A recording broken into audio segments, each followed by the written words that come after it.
Hello friends, this is Darshan. This is prepare spreadsheet module 3.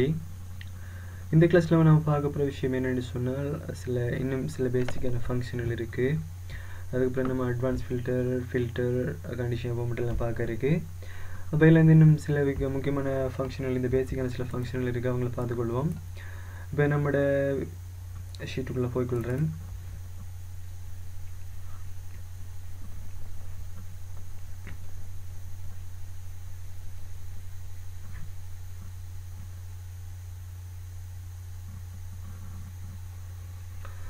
Okay நம்முடைய calculation இதுக்குள்ள வந்திருக்கு அப்படின்னு சொன்னால் இப்போ அப்சல்யூட் சேல் சம்பந்தமாக பார்த்தாச்சு. அப்போ அடுத்து வர பார்க்க வேண்டிய விஷயம் இல்லை.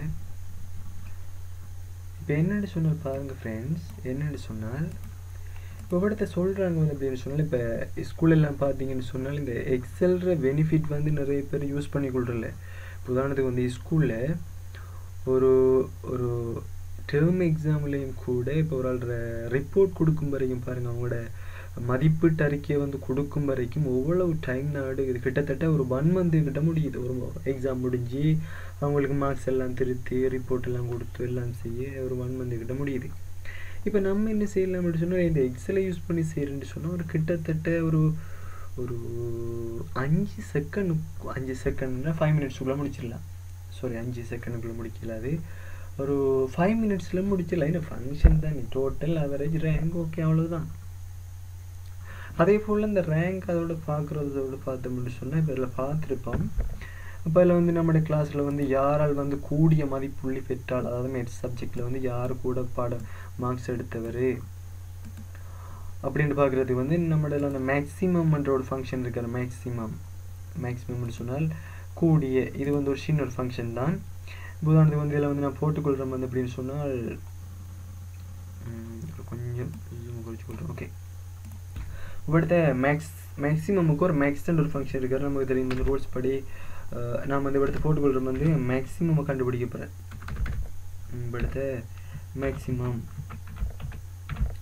மார்க்ஸை கண்டுபிடிக்க போகிறோம். அப்போ அடுத்த இருக்கக்கூடிய ஃபங்க்ஷன் வந்து மேக்ஸ் எம்ஏஎக்ஸ்ன்ற ஒரு ஃபங்க்ஷன் இருக்காரு. ஓகே, அவரை டபுள் கிளிக் பண்ணிக்கொள்கிறேன். இதன்படி எதிலிருந்து இது வரைக்கும் நீங்கள் பார்க்க போகிறீங்க மேத்ஸ் பாடத்தில் நம்ம என்ன செய்ய போகிறோம், மேக்ஸிமம் மார்க்ஸை கண்டுபிடிக்க போகிறோம். அப்போ மேத்ஸ் பாடம் வந்து இந்த சசுன்றதுலேருந்து நஜி என்ற ஏரியா வரைக்கும் தான் இந்த மேத்ஸ் பாடம் இருக்குது. அப்போ அந்த ரேஞ்ச் அப்படியே செலக்ட் பண்ணிக்கொள்கிறேன். அப்போ பிரேக்கெட்டை மூடிக்கொள்கிறேன். அப்போ நம்மளுக்கு என்ன செய்யுது, மேக்ஸிமம்ன்ற மார்க்ஸ் வந்து மேத்ஸில் யாருக்குன்றதுக்கான ஃபங்க்ஷன் தான் இந்த மேக்ஸ். ஓகே, என்டர் பண்ணிக்கொள்கிறேன். இதன்படி 99 இப்போ சியாமுக்கு தான் இப்போ கூட எடுத்தேன். அப்போ இந்த ரூல்ஸின் படி மேக்ஸிமம் வந்து இந்த மேத்ஸ் பாடத்தில் யாருக்குன்னு சொன்னால் சியாமன்றவருக்கு. அவர் சியாமன்ற பேர் சொல்லலை, ஆனால் வந்து இதை மேக்ஸிமம் மார்க்ஸ் தான் கேட்டிருக்கேன் மேத்ஸ் பாடத்தில் மேக்ஸிமம் மார்க்ஸ். ஓகே, அப்போ நம்ம வந்து இங்கே வந்து ஓவராலுக்கும் செக் பண்ணணுன்ற அவசியம் இல்லை. வந்து இப்போ 3 பாடத்தையும் பார்க்க போகிறோம்னு சொன்னால் இப்போ நம்ம ஒரு மார்க்ஸை பார்க்குறதுக்கு இப்போ இந்த ப்ளஸ் மார்க்கை கீழே தான் எழுத்தம். இப்போ இந்த இதை எழுத்து நம்ம என்ன செய்யலாம், இங்கே லைம் எழுத்துட்டு போகலாம். அதாவது வந்து இந்த ஃபங்க்ஷன் என்ன செய்யணும்னு சொன்னால் பல பக்கத்துக்கு மேலே செய்யக்கூடியது. அப்போ என்ன செய்வோம், ஃபஸ்ட்டுக்கு இப்போ பாருங்கள் வந்து நான் என்ன செஞ்சு ஓடுறேன்னு சொன்னால் இப்போ இந்த ப்ளஸ் மார்க்கை பிடிச்சி அப்படியே இந்த 3 மார்க்ஸுக்கும் 3 சப்ஜெக்டும் எடுத்துக்கொள்கிறேன். அப்போ இதன்படி இதுலேயும் வந்து 99, இதில் வந்து 69. அப்போ 69 வந்து நஜின்றவங்க எடுத்திருக்காங்க. அப்போ இந்த ரூல்ஸின் படி பார்த்தோம்னு சொன்னால் நம்மளுக்கு வந்து 69 மார்க்ஸ் வந்து எடுத்திருக்காங்க. அப்போ பாருங்கள் ஃப்ரெண்ட்ஸ், வந்து இந்த கிளாஸில் வந்து நம்ம இந்த பேசிக்கான ஃபங்க்ஷன்களை பார்த்துருக்கோம். அப்போ இதில் வந்து மேக்ஸிமம்ன்ற ஃபங்க்ஷனை பார்த்துட்டோம். அப்போ அடுத்தது பார்த்தோம்னு சொன்னால் மினிமம் மார்க்ஸை கண்டுபிடிக்க போகிறோம்.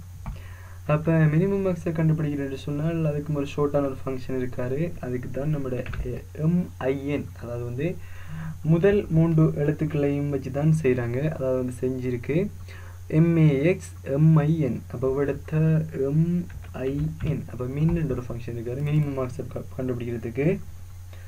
அப்போ நான் அடுத்து என்ன செய்கிறேன்னு சொன்னால் இதில் இந்த மேத்ஸில் வந்து குறைஞ்ச மார்க்ஸ் யார் எடுத்திருக்காங்கன்னு பார்க்க போகிறோம். இப்போ மேக்ஸ்ன்ற வந்து ஹையஸ்ட் மார்க்ஸ், அப்போ லோ மார்க்ஸ் யாருன்னு சொன்னால் மின்ன்ற ஃபங்க்ஷன் யூஸ் பண்ணிக்கலாம். அப்போ ஓகே, பிரேக்கெட் மூடிக்கொள்கிறேன். ஓகே, என்டர் பண்ணிக்கொள்கிறேன். இதன்படி ரூல்ஸ் படி பார்த்தோம்னு சொன்னால் அஸ்மீர் என்றவர் 10 மார்க்ஸ் எடுத்திருக்காரு. அப்போ இப்போ இதன்படி பார்த்தோம்னு சொன்னால் மினிமம் வந்து இதில் மேத்ஸில் வந்து மேக்ஸிமம் மினிமம் வந்து குறைஞ்சது யார்? அப்போ இதை இங்கே எடுத்துக்கொள்வோம். அப்போ இதில் பார்த்தோம்னு சொன்னால் 20 வந்து சியாம் எடுத்திருக்காரு தமிழில். அப்போ 25 யார் எடுத்திருக்காரு? அஸ்மிதா தான் எடுத்திருக்காரு. அப்போ இந்த அடிப்படையில் மேக்ஸிமம் மினிமம் மார்க்ஸை கண்டுபிடிக்கிறதுக்கு நம்ம பயன்படுத்தப்படுற ஃபங்க்ஷன்கள் தான் இது. அதே போல் இன்னும் பார்க்க போனோம்னு சொன்னால் இப்போ சொல்கிறாங்க வந்து கவுண்ட்ன்ற ஒரு ஃபங்க்ஷன் இருக்கார். கவுண்ட் இப்போ இவ்வளவு போட்டுக்கொள்கிறேன். கவுண்ட்ன்ற ஒரு ஃபங்க்ஷன் இருக்கார். கவுண்ட்னு சொன்னால் எண்று. அப்போ எண்ணுவதன் மூலம் என்ன செய்யலாம்னு சொன்னால் இப்போ ஒரு இதில் வந்து எத்தனை பேர், எத்தனை குவான்டிட்டி இருக்குது, எத்தனை இது இருக்குது, எத்தனை பேர் கிளாஸில் இருக்காங்க அண்டு பார்க்குறதுக்கு நம்ம என்ன செய்யப்படுறோம்னு சொன்னால் இந்த கவுண்ட்ன்ற ஃபங்க்ஷனை வந்து செய்யப்படுறோம். இப்போ பாருங்கள் ஃப்ரெண்ட்ஸ், எப்படின்னு சொன்னால் இதில் இப்போ கவுண்ட்ன்ற ஃபங்க்ஷனை வந்து யூஸ் பண்ணி என்ன செய்யப்படுறோம்னு சொன்னால் எண்ண போகிறோம். இப்போ பாருங்கள், இப்போ நான் என்ன செய்கிறேன், கவுண்ட்ன்னு சொன்னால் எண்ணுறதுக்குரிய ஃபங்க்ஷன் தான். இதில் வந்து என்ன செஞ்சு கொள்கிறேன்னு சொன்னால் ஈக்குவல் கவுண்ட்ன்ற ஒரு ஃபங்க்ஷன் இருக்கார். இந்த கவுண்ட்ன்றது வந்து ஃபுல்லாக டோட்டலி வந்து கவுண்ட் பண்ணுறதுக்குரிய வேலையை மட்டும் தான் பார்ப்பார். ஃபர்ஸ்ட்டுக்கு நம்ம என்ன செய்யணும்னு சொன்னால் இப்போ கவுண்ட்ன்றால் கிளிக் பண்ணி ஈக்குவல் போட்டு கவுண்ட் அடிச்சுட்டேன்.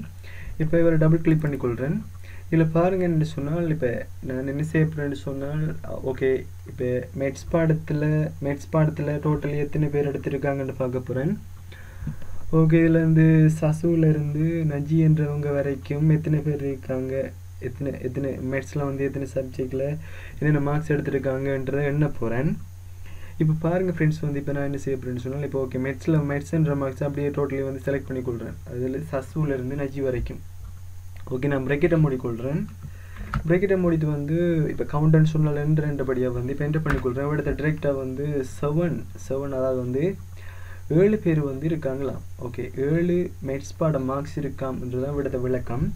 இப்போ பாருங்கள் ஃப்ரெண்ட்ஸ், வந்து இப்போ ஓகே 1 2 3 4 5 6 7 இப்போ விடத்தை ஓகே. இப்போ இதை நம்ம இப்போ ட்ராக் பண்ண முடியும் சொன்னால் இவருக்குரிய ஆன்சர் வரும். இப்போ அடுத்த விஷயத்தை பாருங்கள் ஃப்ரெண்ட்ஸ், என்னென்னு சொன்னால் இப்போ இது வந்து நம்பருக்கு ஓகே. இப்போ விடத்தை வந்து நம்மளுக்கு தெரியும் வந்து ஒவ்வொரு எக்ஸல்லையும் வந்து ஒவ்வொரு வேல்யூவும் வந்து 0ன்னு தெரியும். அதால் வந்து அவர் 0 வந்து கால்குலேட் பண்ணிட்டே போவார். அப்போ 1 2 3 கால்குலேட் பண்ணிட்டு போவார் கவுண்ட் ஃபங்க்ஷன். இப்போ இப்போ எக்ஸாமில் சில கேள்விகள் வரும் அப்படின்னு சொன்னால் இப்போ ஒரு நிறுவனத்தில் காணப்படுற எம்ப்ளாயிஸ் வந்து எத்தனை பேர் இருக்காங்க, ஒரு ஸ்கூலில் வந்து ஸ்டூடெண்ட்ஸ் எத்தனை பேர் இருக்கான்னு சொல்லி அவங்கள்ட்ட நேம் அக்கௌண்ட் பண்ண சொல்லுவாங்க. இப்போ நேம் அக்கௌண்ட் பண்ணுறேன்னு சொன்னால் நம்ம டிரெக்டாக இப்போ கவுண்ட் ஃபங்க்ஷனை போட்டோம்னு சொன்னால் ஆன்சர் வர போகிறது 0. ஏன்னு சொன்னால் நேம்ன்றது வந்து ஒரு டெக்ஸ்ட்டு தான், அது ஒரு நம்பர் இல்லை. இப்போ வேல்யூவபிள் இல்லாத ஒரு பெருமானத்தை வந்து எக்ஸலில் வந்து கால்குலேஷன் பண்ணிடலாது. அப்போ அதுக்கு என்ன செய்யலாதுன்னு சொன்னால் இந்த கவுண்ட் ஃபங்க்ஷன் யூஸ் ஆகாது. அதுக்கு தான் இருக்கார் வந்து இந்த கவுண்ட் இஃப் என்ற ஃபங்க்ஷன். இப்போ நான் என்ன செய்யப்படுறேன்னு சொன்னால் இப்போ கவுண்ட் இஃப் ஃபங்க்ஷன் யூஸ் பண்ணி என்ன செய்யப்படுறேன், கவுண்ட் பண்ண போகிறேன். ஓகே, போட்டுக்கொள்கிறேன். Count student name. ஓகே, இப்போ இதில் பார்த்தீங்கன்னு சொன்னால் ஓகே இதில் பாருங்கள், அதாவது வந்து இந்த நஜியிலிருந்து இங்கே சசு வரைக்கும் இப்போ டோட்டல் எத்தனை பேர் இருக்காங்க எண்ணப்புறம். இப்போ பாருங்கள் ஃப்ரெண்ட்ஸ், வந்து இப்போ எடுத்த ஈக்குவல் போட்டுக்கொள்கிறோம் வந்து கவுண்ட் இஃப்ன்ற ஒரு ஆள் இருக்கார். இப்போ இந்த ஃபங்க்ஷனை நீங்கள் பேசிக்காக பார்த்தாலே உங்களுக்கு என்ன செய்யணும்னு சொன்னால் இந்த விஷயம் விளங்கிடும். அப்படின்னு சொன்னால் இப்போ ஒவ்வொரு ஃபங்க்ஷனுக்கும் வந்து ஒரு சின்டெக்ஸ்ன்னு சொல்லுவாங்க, அதை எழுதுகிற முறை இருக்குது. அந்த முறையை விட சொல்லிடுவாங்க. இப்போ இந்த பேசிக் வந்து உங்களுக்கு விளங்கிக்கொள்ளணும்னு பாருங்கள். ஃபஸ்ட்டுக்கு ரேஞ்சை சொல்கிறார். ரேஞ்சுன்னு சொன்னால் நம்ம தெரியும் வந்து செல் ரேஞ்ச். அதை வந்து நம்ம என்ன செய்ய போகிறோம், ஸ்டூடெண்ட் நேமில் வந்து செலக்ட் பண்ண போகிறோம் வந்து சசுவிலேருந்து இந்த நஜி வரைக்கும் செலக்ட் பண்ணிக்கொள்கிறேன். ஓகே, இப்போ வந்து A4லேருந்து A10 வரைக்கும் ஓகே சரியான ரேஞ்ச் பண்ணியிருக்கான். அப்போ அடுத்தது வந்து கமா போட்டு சொல்லியிருக்காரு. ஓகே, கமா போட்டுக்கொள்ளலாம். இப்போ க்ரைட்டீரியா போட்டு சொல்லுறாரு. க்ரைட்டீரியா என்ன போடுறோன்னு யோசிங்க.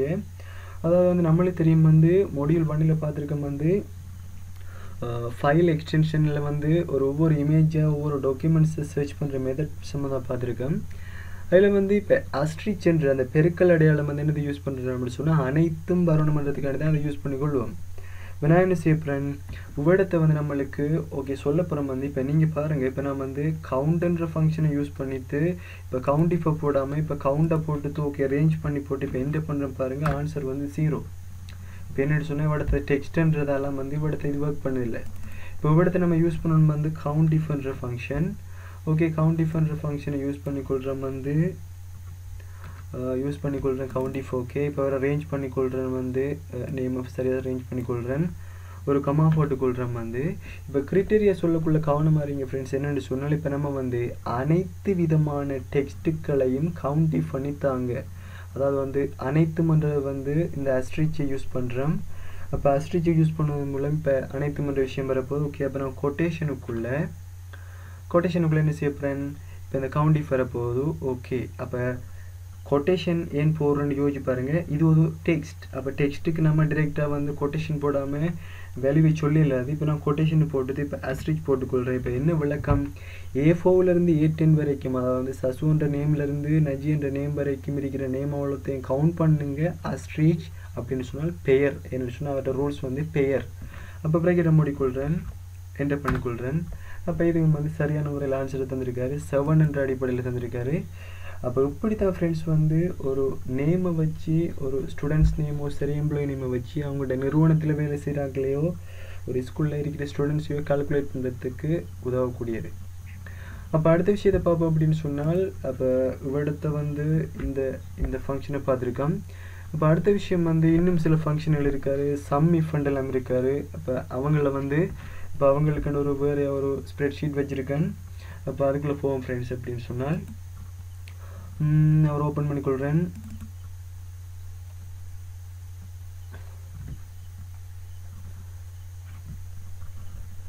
இப்போ பாருங்கள் ஃப்ரெண்ட்ஸ், அப்படின்னு சொன்னால் இந்த உதாரணத்தை பார்த்து நீங்கள் சொன்னால் இதில் விளங்கும் நல்லா. இதுவும் வந்து அப்சல்யூட் செல் ரெஃபரன்ஸை வச்சு தான் இந்த கால்குலேஷன் பார்த்துருக்காங்க. இதில் எப்படின்னு சொன்னால் சொல்லியிருக்காங்க அப்படின்னா, இப்போ ஒரு ஷாப் ஒன்றில் பல டைப்ஸான ஐட்டம்ஸ் இருக்குது. அதாவது வந்து grapes A grapes B and 2 டைப்பில் வந்து 2 ஐட்டம் இருக்காரு. இப்போ இதில் வந்து என்ன கேள்வி என்று சொன்னால், இப்போ கிரேப்ஸ் ஏக்கு இப்போ கிரேப்ஸ் ஏன்றது வந்து ஒவ்வொரு ப்ரைஸில் இருக்குது. கிரேப்ஸ் ஏன்றது 1 கிலோ வந்து 180 ரூபான்னு சொல்கிறாங்க. கிரேப்ஸ் வீன்றது வந்து 1 கிலோ வந்து 120 ரூபான்னு சொல்கிறாங்க. அதே போல் கிரேப்ஸ் எல்லாம் வந்து அவற்றை குவான்டிட்டியை வந்து கிலோகிராமில் தந்துருக்காங்க. 1.5 3.25 ஒன்டே ஒவ்வொன்றையும் கிலோகிராமில் தந்துருக்காங்க. இப்போ நம்ம என்ன செய்ய போகிறோம்னு சொன்னால், இப்போ கிரேப்ஸ் ஏயில் வந்து மொத்தம் எத்தனை கிலோ இருக்கு, கிரேப்ஸ் பியில் மொத்தம் எத்தனை கிலோ இருக்குது. நம்ம என்ன செய்யலாது, இவ்விடத்தை சம் ஃபங்க்ஷனை யூஸ் பண்ணிடலாது. ஏன்னடா டிரெக்டாக ஒரு விஷயம் என்று சொன்னால் டோட்டலில் பண்ணி பார்த்துடலாம். சம்மை போட்டு இவ்விடத்த கிரேப்ஸ் ஏயும் கிரேப்ஸ் பியும் இருக்கிறதால நம்ம என்ன செய்யலாம்னு சொன்னால் இவ்விடத்தை டிரெக்டாக ஆன்சர் எடுக்கலாது. இப்போ இவ்விடத்த இஃப் கண்டிஷன், அதாவது இப்போ ஒன்றுக்கும் மேற்பட்ட கண்டிஷன்கள் வந்து வாரதால இப்போ இஃப் கண்டிஷன் தான் இவ்விடத்தை யூஸ் ஆக போகுது. இப்போ இஃப் என்றாலும் கூட இவ்விடத்தை கவுண்ட் இது டோட்டல் பார்க்க போகிறோம், குவான்டிட்டி எத்தனை குவான்டிட்டின்னு பார்க்க போகிறோம். அப்போ கிரேப்ஸ் ஏயில் எத்தனை கிலோ இருக்குது, கிரேப்ஸ் பியில் எத்தனை கிலோன்னு பார்க்குறதுக்கு நான் என்ன செய்ய போகிறேன்னு சொன்னால் விடுறது சம் இஃப், அதாவது வந்து சம்மென்று சொன்னால் கூட்டுற, இஃப்ன்னு சொன்னால் ஆல், கண்டிஷனோட, அதாவது இப்படி இருந்தால் கூட்டுன்றதுக்காக வேண்டிய இந்த சம் இஃப் யூஸ் பண்ணிக்கொள்வாங்க. இப்போ நான் விடுத ஓகே நம்மளோட ஈக்குவலில் போட்டுக்கொள்கிறேன் பேசிக்கை. ஓகே சம் இஃபை போட்டுதான். இப்போ பாருங்கள் ஃப்ரெண்ட்ஸ் வந்து விடுத சொல்கிறது வந்து ஃபஸ்ட்டுக்கு ரேஞ்ச், அடுத்தது கிரிட்டேரியா, நம்மளுக்கு கிரிட்டேரியான்னு சொன்னால் கண்டிஷன், அடுத்து வந்து சம் ரேஞ்சுன்னு சொன்னால் கூட்டுவதற்குரிய ரேஞ்ச். இவர் சும்மா பேசிக்கான ரேஞ்ச், கிரிட்டேரியா, சம் ரேஞ்ச். ஃபஸ்ட்டுக்கு ரேஞ்ச் என்னக்குள்ளே வந்து நம்ம கிரேப்ஸ் ஏ கிரேப்ஸ் வி என்ற டோட்டல் ஐட்டத்தில் கிரேப்ஸ் ஏயில் வந்து எத்தனை கிலோ வரைக்கும் பார்க்குறது என்ன செய்யப்படுறோம்.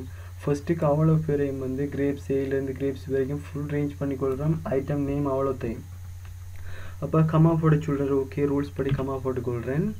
அப்போ கிரிட்டேரியாவில் வந்து என்னது பார்க்க போகிறோம் நம்ம வந்து இப்போ ஃபஸ்ட்டு கிரேப்ஸ் ஏக்கு பார்க்க போகிறோம். இப்போ கிரேப்ஸ் ஏ செலக்ட் பண்ணிக்கொள்கிறேன்.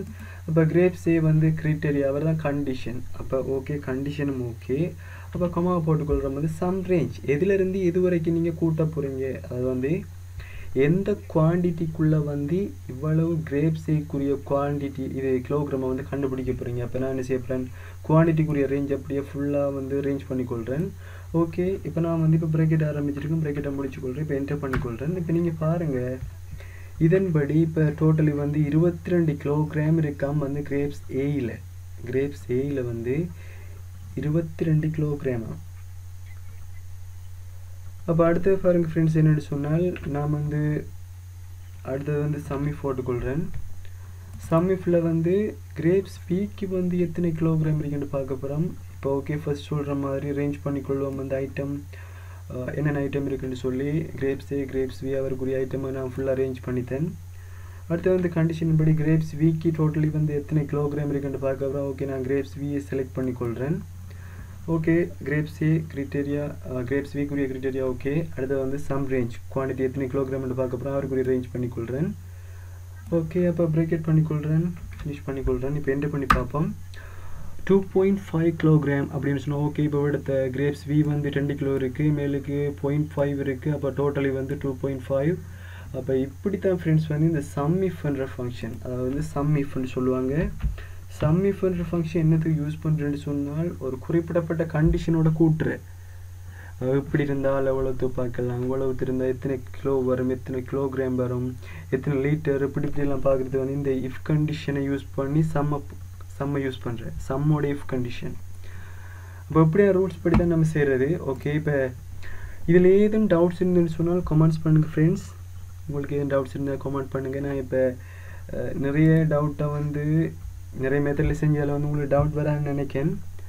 அப்போ இந்த வீடியோஸ் வந்து உங்களுக்கு பிடிச்சிருந்துன்னு சொன்னால் லைக் பண்ணுங்கள், ஷேர் பண்ணுங்கள், சப்ஸ்கிரைப் பண்ணுங்கள். நீங்கள் சப்ஸ்கிரைப் பண்ணுவதன் மூலம் உங்களோட மேலதிகமான வீடியோஸ்கள் அடுத்தடுத்த மோடிவ்ஸில் வந்து உங்களுக்கு கிடைக்கக்கூடிய மாதிரி இருக்கும். Okay, bye friends.